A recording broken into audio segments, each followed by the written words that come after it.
വയനാടിന്റെ വേദനയും ദുരന്തത്തിന്റെ വ്യാപ്തിയും നേരിട്ട് കണ്ടറിഞ്ഞ പ്രധാനമന്ത്രി നരേന്ദ്രമോദി. ഹെലികോപ്റ്ററിൽ ദുരന്തമേഖലയിൽ വ്യോമനിരീക്ഷണം നടത്തിയ പ്രധാനമന്ത്രി ചൂരൽമലയിലെ ദുരന്തഭൂമിയിലും ഏറെ സമയം ചെലവഴിച്ചാണ് മടങ്ങിയത്.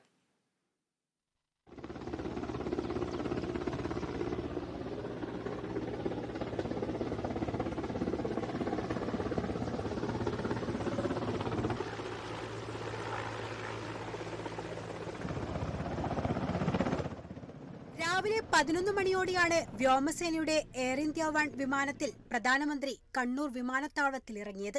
ഗവർണർ ആരിഫ് മുഹമ്മദ് ഖാൻ, മുഖ്യമന്ത്രി പിണറായി വിജയൻ, കേന്ദ്രമന്ത്രി Suresh Gopi, K Shailaja MLA, DGP, ജില്ലാ കളക്ടർ തുടങ്ങിയവർ ചേർന്ന് പ്രധാനമന്ത്രിയെ സ്വീകരിച്ചു. 11:17 ഹെലികോപ്റ്ററിൽ വയനാട്ടിലേക്ക്, തുടർന്ന് ആകാശ നിരീക്ഷണം.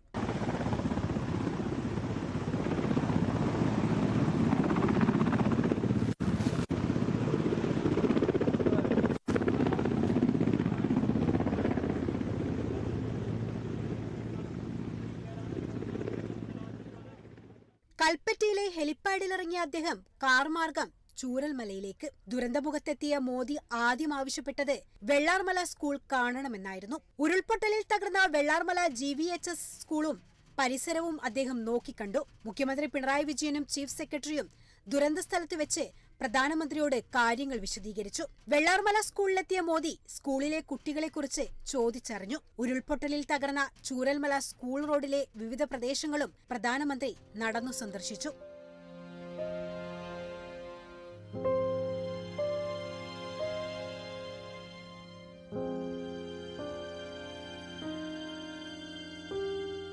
പാറക്കൂട്ടങ്ങൾ നിരയായി വന്നടിഞ്ഞ സ്ഥലത്തെ 1/2 കിലോമീറ്ററോളം മോദി നടന്നു നീങ്ങി.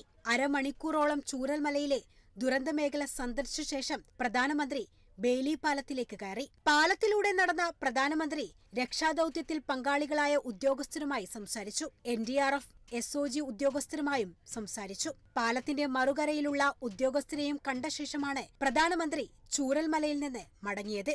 ദുരന്തത്തിന്റെ വ്യാപ്തിയും നാടിന്റെ വേദനയും നേരിട്ടറിഞ്ഞാണ് പ്രധാനമന്ത്രി മേപ്പാടിയിലേക്ക് യാത്ര തിരിച്ചത്. Kerala vision news, Wayanad.